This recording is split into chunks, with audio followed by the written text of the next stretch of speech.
Bienvenue à cette nouvelle exploration.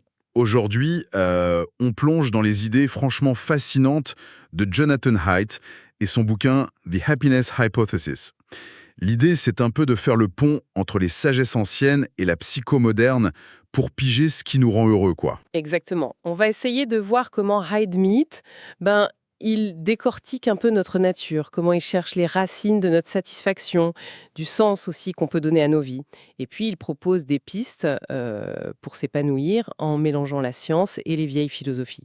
Alors, pour notre discussion, on a pioché pas mal de passages clés du livre. Ça couvre vraiment beaucoup de choses, hein. Comment notre esprit fonctionne, enfin, comment il est divisé, comment on peut changer, l'importance, l'importance cruciale des autres, les pièges du bonheur, le rôle de l'adversité, et puis, bien sûr, la quête de sens.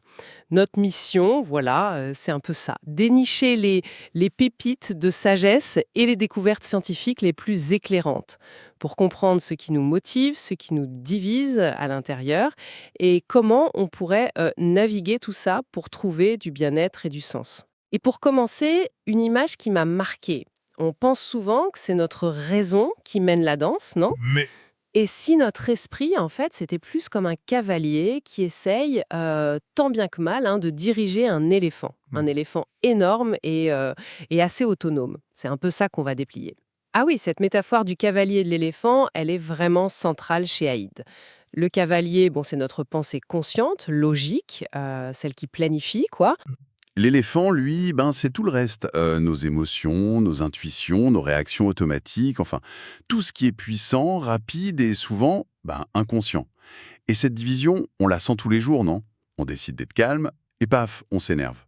On veut manger léger, et hop, la tablette de chocolat. C'est exactement ça. Le cavalier prend la bonne résolution et l'éléphant, il fait ce qu'il veut. Hyde dit que l'éléphant est beaucoup, beaucoup plus ancien et puissant. Le cavalier, lui, c'est une nouveauté de l'évolution, en quelque sorte. C'est ça qui explique pourquoi juste vouloir, ça suffit pas toujours. Le fameux test du marshmallow, ça illustre bien ça, non? Tout à fait. Demander à un gamin de résister à un chamallow maintenant pour en avoir deux plus tard, c'est pas juste une question de volonté pure. Les enfants qui y arrivent, ils utilisent des stratégies. Ils regardent ailleurs, ils pensent à autre chose. Ah oui. En gros, leur cavalier, il apprend à distraire l'éléphant, pas à le maîtriser par la force brute. L'éléphant est trop fort pour ça, tu vois. Et il y a d'autres exemples de cette séparation, je pense aux études sur les patients. Euh, Oui, les travaux de Gazzaniga, c'est incroyable. Quand l'hémisphère droit, qui est non-verbal, lance une action, l'hémisphère gauche, le verbal, il invente une explication logique après coup, sans même savoir pourquoi l'action a été faite au départ. Ah ouais? Le cavalier est un super porte-parole, en fait. Un avocat qui justifie les décisions de l'éléphant. Mais c'est pas toujours lui le chef. Et pareil pour la raison et l'émotion, on a longtemps cru que la raison devait tout contrôler, alors que les recherches, notamment celles de Damasio, montrent que sans émotion, on est paumé pour prendre des décisions. Les émotions, elles nous donnent des infos cruciales. Ça c'est bon pour nous, ça c'est dangereux. Sans elles, le cavalier est perdu. Finalement, David Hume avait peut-être raison. La raison est souvent l'esclave des passions. Euh, De l'éléphant. Ok, donc on a cet éléphant super costaud et un cavalier qui essaie de tenir les rênes. Si on veut changer un truc dans notre vie, une mauvaise habitude, une façon de penser, comment on s'y prend? Parce que juste le décider avec sa tête, ça suffit pas, si je comprends bien. Exactement. La prise de conscience intellectuelle, bon, c'est une première étape, mais ça suffit rarement à faire bouger l'éléphant sur la durée. Haidt dit qu'il faut entraîner l'éléphant, rééduquer nos réactions automatiques. Et comment on entraîne un éléphant intérieur alors?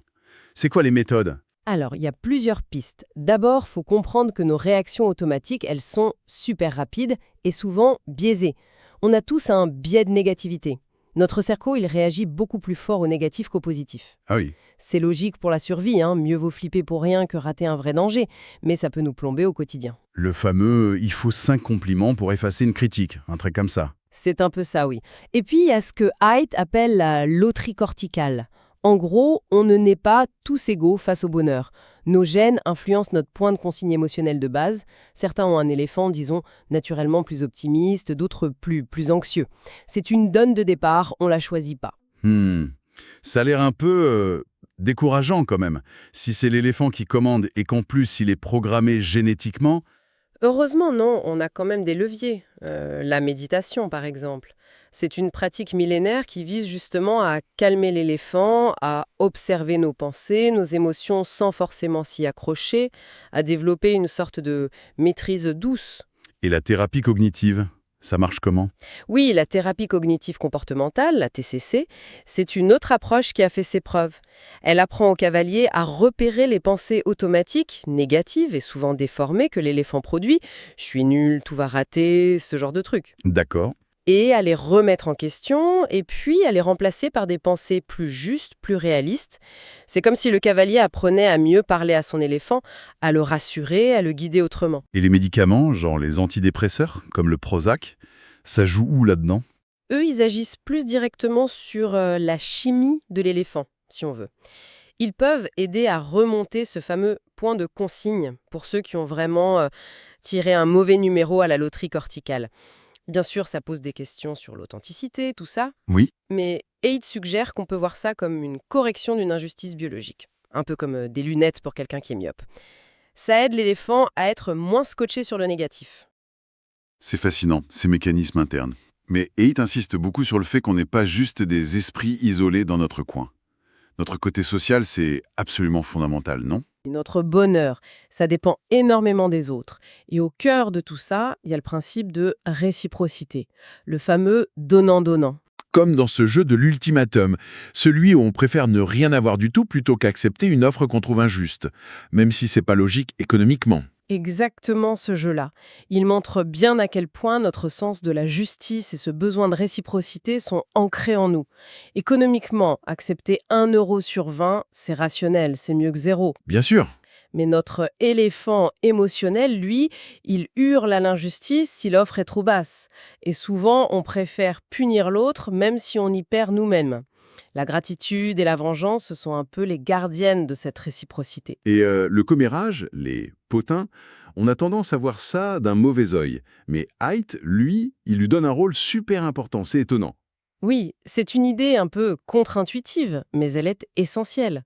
Le commérage, selon des chercheurs comme Robin Dunbar, ce serait ce qui nous permet de maintenir des liens sociaux forts dans des grands groupes. C'est par les ragots qu'on sait qui est fiable, qui triche, qui respecte les règles. Sérieux? Oui, c'est un outil de surveillance sociale et de partage d'infos qui est crucial pour la coopération. Sans les potins, nos sociétés complexes, elles tiendraient peut-être pas debout. Incroyable. Le commérage comme ciment social, ça change complètement la perspective, ça. Mais bon, cette belle mécanique sociale, elle n'est pas parfaite. Haidt parle aussi beaucoup de notre hypocrisie. Ah, l'hypocrisie, ben oui, on est tous un peu comme ça, hein. Notre cavalier, il est super doué pour trouver des justifications aux actions de notre éléphant. On pratique ce qu'il appelle le raisonnement motivé. En gros, on cherche surtout les arguments qui confirment ce qu'on pense déjà ou ce qui nous arrange plutôt que la vérité objective. Et on a tendance à voir le monde de manière très subjective, tout en étant persuadé d'être objectif. Le centre du monde, quoi. C'est ça, c'est le réalisme naïf. Chacun pense voir le monde tel qu'il est vraiment. Du coup, si quelqu'un n'est pas d'accord, on se dit soit il est bête, soit il est mal informé, soit il est de mauvaise foi.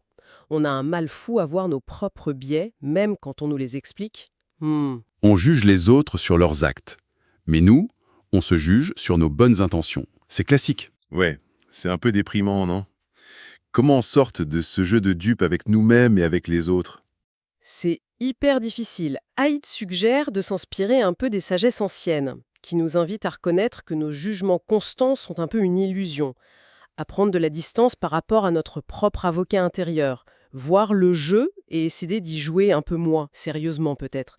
Reconnaître que l'autre aussi, il a son éléphant et son cavalier qui justifient tout. Parlons maintenant de la quête du bonheur elle-même. Haidt met le doigt sur des pièges assez courants. Le premier, c'est qu'on s'habitue à tout. C'est ça, hein, l'adaptation. Oui, c'est le principe d'adaptation.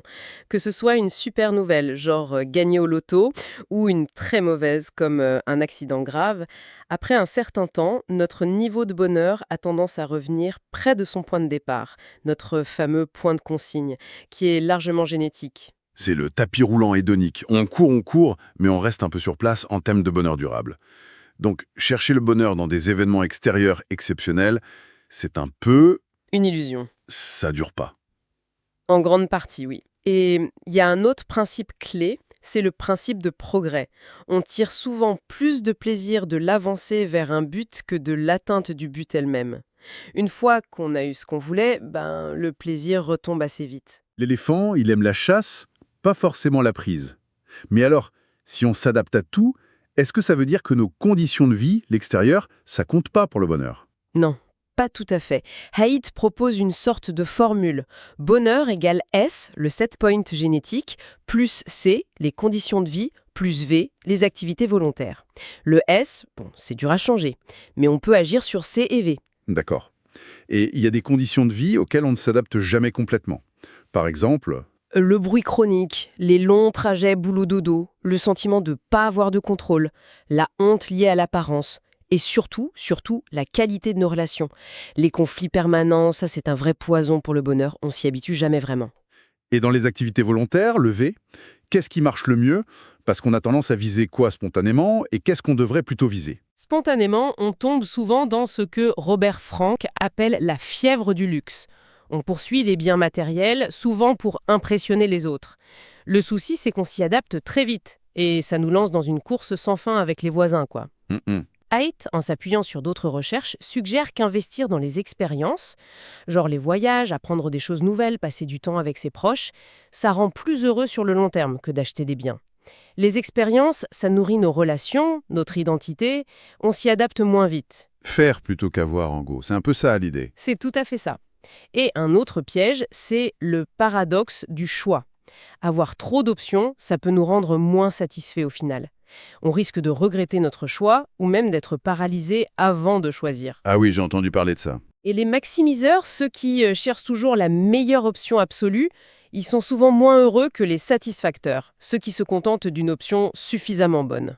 Une idée vraiment contre-intuitive abordée par Haidt, c'est que l'adversité, les coups durs de la vie, ça pourrait en fait être bénéfique. C'est difficile à avaler ça, non? Oui, c'est l'hypothèse de l'adversité. Alors attention, il dit pas que le traumatisme c'est bien en soi, évidemment, loin de là, mais il constate que suite à une épreuve difficile, une maladie, un deuil, un accident, beaucoup de gens rapportent avoir grandi, avoir changé en bien. C'est ce qu'on appelle la croissance post-traumatique. Et ça se manifeste comment, cette croissance? Concrètement? Principalement de 3 façons. Premièrement, les gens découvrent des forces cachées en eux, une résilience qu'ils n'imaginaient pas. Le fameux « si j'ai survécu à ça, je peux tout affronter ». D'accord. Deuxièmement, les relations s'approfondissent souvent, l'épreuve révèle les vrais amis, et on devient souvent plus empathique, plus sensible à la souffrance des autres. Et troisièmement, il y a souvent un changement de priorité. On accorde plus d'importance au présent, aux relations, et moins au matériel, à la carrière. Mais qu'est-ce qui fait qu'on grandit après un trauma, plutôt que de rester juste brisé? C'est quoi la clé? La clé, ça semble être la capacité à donner du sens à ce qui est arrivé. Pas forcément un sens positif, mais réussir à intégrer l'événement dans son histoire de vie. Créer un récit cohérent. Les recherches de James Pennebaker sur l'écriture expressive le montrent bien. Écrire sur ses traumatismes, de façon structurée, ça aide à organiser l'expérience et ça améliore la santé. C'est le cavalier qui aide l'éléphant à digérer le truc, en quelque sorte. Et est-ce que ça dépend du moment où l'adversité arrive dans la vie? Probablement, une grosse épreuve pendant l'enfance, c'est sans doute plus délétère. Mais des études suggèrent que l'adversité qu'on arrive à surmonter à l'adolescence ou au début de l'âge adulte, ça peut vraiment forger le caractère et mener à plus de sagesse. La sagesse. Oui, la sagesse vue ici comme la capacité à équilibrer ses propres besoins, ceux des autres et ceux du contexte plus large. L'adversité, si on arrive à en tirer les leçons, ça peut être un sacré professeur. Haidt parle aussi de la vertu, mais pas juste au sens moralisateur un peu pénible, plutôt comme quelque chose d'utile pour soi, pour son propre bien-être. Oui, tout à fait. Il renoue avec une vision plus ancienne, comme celle d'Aristote ou même de Benjamin Franklin. Pour eux, la vertu, c'était pas juste une question de règles à suivre dans des dilemmes compliqués. C'était une question de caractère, d'habitude à cultiver pour atteindre une forme d'excellence humaine, d'épanouissement. Bien agir rendrait heureux. Mhm. Il critique un peu l'approche morale moderne, qui se focalise trop sur le raisonnement, le cavalier dans des cases extrêmes, et qui oublie un peu l'importance des intuitions, des émotions, des habitudes, l'éléphant dans la vie de tous les jours. Et la psychologie positive, elle s'inscrit là-dedans. Exactement. Martin Seligman et ses collègues, ils ont identifié des forces de caractère qu'on retrouve un peu partout dans le monde. La curiosité, la gratitude, la persévérance, la gentillesse, etc. D'accord. Et leur conseil est simple mais assez puissant. Identifiez vos forces principales, celles qui vous viennent naturellement, et essayez de les utiliser davantage dans votre vie quotidienne, au travail, dans vos loisirs. Ça procure beaucoup plus de satisfaction et d'engagement, le fameux état de flow, que de s'acharner sur ses faiblesses. Et même l'altruisme, le fait d'aider les autres, c'est bon pour soi au final. Les études le confirment assez clairement. Faire du bénévolat régulièrement, par exemple, c'est lié à une meilleure santé, à un plus grand bien-être et même à une longévité accrue, surtout chez les personnes âgées. Donner, c'est souvent plus bénéfique que recevoir. Notre éléphant social, il aime ça. Pour finir, Haidt introduit une dimension assez étonnante qu'il appelle la dimension verticale. C'est quoi ce truc? Alors, au-delà des dimensions sociales habituelles qu'on connaît bien, proches ou loin, dominants ou soumis, il postule qu'on perçoit tous le monde selon un axe haut-bas moral ou spirituel. Le sacré, le profane, le pur, l'impur, le noble, le dégradé. Cette perception, elle serait universelle, ancrée en nous. Et elle serait liée à quelle émotion particulière? Principalement au dégoût pour ce qui est perçu comme bas, l'impur, le dégradant, l'animal en nous, et à deux émotions pour ce qui est perçu comme haut. D'abord, l'élévation, ce sentiment un peu chaleureux d'admiration, d'inspiration qu'on ressent quand on voit des actes de grande bonté, de courage moral, de compassion. Ça nous donne envie d'être meilleurs nous-mêmes. Ah oui, je vois. Et la deuxième émotion liée au haut, C'est l'émerveillement, ou awe en anglais. ce mélange de stupéfaction et de respect face à quelque chose de vaste qui nous dépasse complètement. La beauté immense de la nature, une œuvre d'art sublime, une idée scientifique révolutionnaire. Et ces moments d'élévation et d'émerveillement, ils ont quelque chose de spécial. Ils semblent diminuer notre focalisation sur notre petit ego, notre petit moi. Ils nous font sentir connectés à quelque chose de plus grand que nous. Et c'est là qu'intervient la question du sens de la vie, peut-être. Haidt suggère que oui. Le sens, il émergerait quand il y a une forme de cohérence entre les différents niveaux de notre être. Nos réactions viscérales, notre éléphant, nos buts, nos actions conscientes, notre cavalier, et notre appartenance à une culture, à une histoire, à quelque chose qui nous dépasse. Et ces expériences liées à la dimension verticale, l'élévation, l'émerveillement, la spiritualité, elles aident justement à créer cette cohérence, ce sentiment d'être à sa place dans un ensemble plus vaste. Waouh, quel parcours, Evelyne! On est parti du cavalier et de l'éléphant en nous, on a exploré nos relations sociales complexes, basées sur la réciprocité, même le commérage, on a vu les pièges de la quête du bonheur, l'adaptation, mais aussi le potentiel caché de l'adversité, on a revisité la vertu comme une force, et on termine avec cette dimension verticale, presque sacrée. C'est une exploration vraiment riche, oui. Et tout ça, ça nous mène à l'hypothèse finale de Haidt sur le bonheur. Ce n'est pas quelque chose qu'on trouve uniquement à l'intérieur de soi, comme le pensaient les stoïciens ou le Bouddha, par exemple, ni uniquement en arrangeant les conditions extérieures. Alors, il vient d'où ce fameux bonheur finalement? Si c'est ni dedans, ni dehors.